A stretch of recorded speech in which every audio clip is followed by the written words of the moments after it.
join with you today in what will go down in history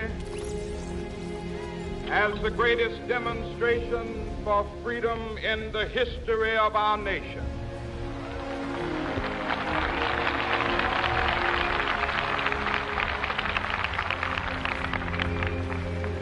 Five score years ago, a great American in whose symbolic shadow we stand today signed the Emancipation Proclamation. This momentous decree came as a great beacon light of hope to slaves who had been seared in the flames of withering injustice. It came as a joyous daybreak to end the long night of their captivity. But 100 years later, the Negro still is not free. 100 years later, the life of the Negro is still sadly crippled by the manacles of segregation and the chains of discrimination. 100 years later, Negro lives on a lonely island of poverty in the midst of a vast ocean of material prosperity. 100 years later,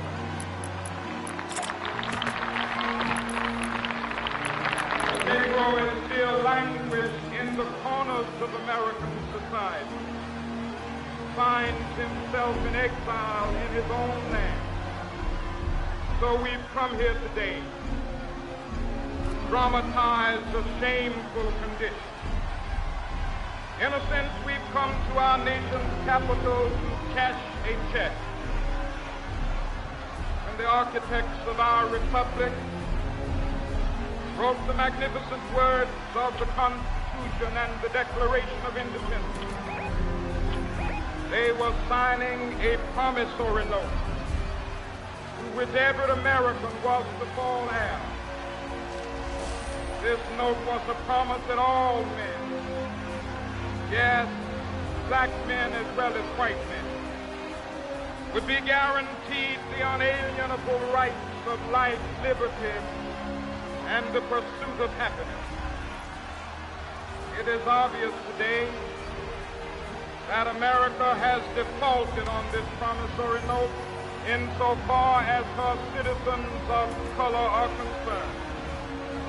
Instead of honoring this sacred obligation, America has given the Negro people a bad check, a check which has come back marked insufficient funds.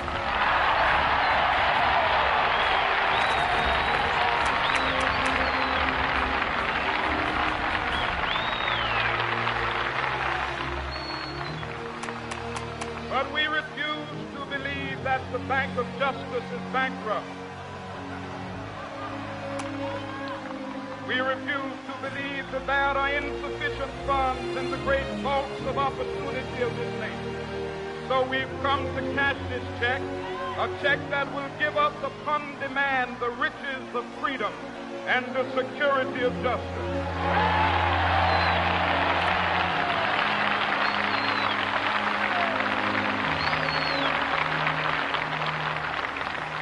We have also come to this hallowed spot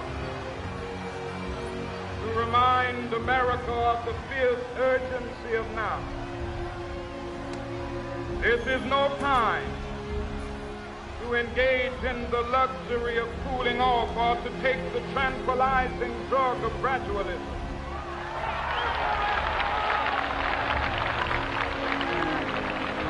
Now is the time to make real the promises of democracy.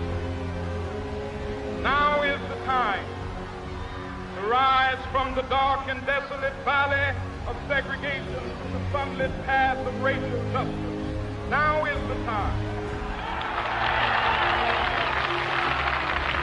to lift our nation from the quicksands of racial injustice to the solid rock of brotherhood, now is the time.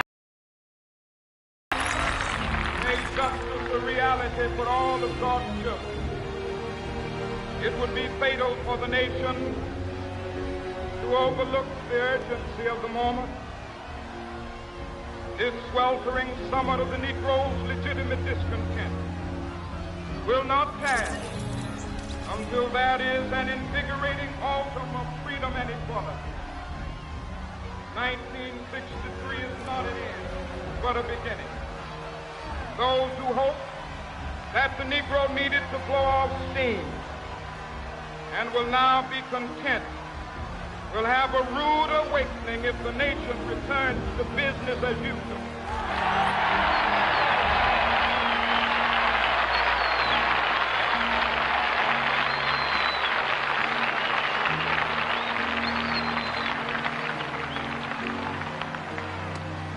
There will be neither rest nor tranquility in America till the Negro is granted his citizenship rights.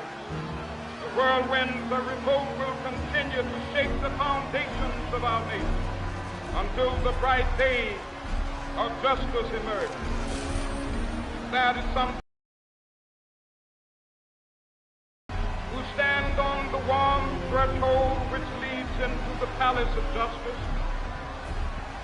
In the process of gaining our rightful place, we must not be guilty of wrongful deeds.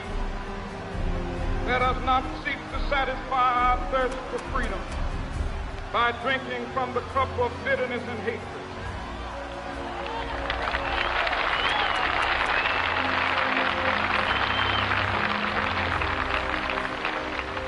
We must forever conduct our struggle on the high plane of dignity and discipline. We must not allow our creative protests to degenerate into physical violence.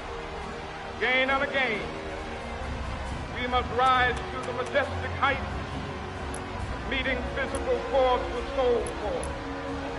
The marvelous new militancy which has engulfed the Negro community must not lead us to a distrust of all white people.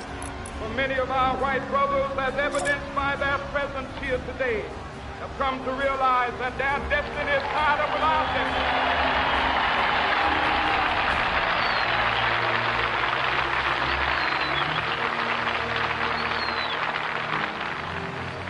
They have come to realize that their freedom is inextricably bound to our freedom. We cannot walk alone. As we walk, we must make the pledge that we shall always march ahead. We cannot turn back.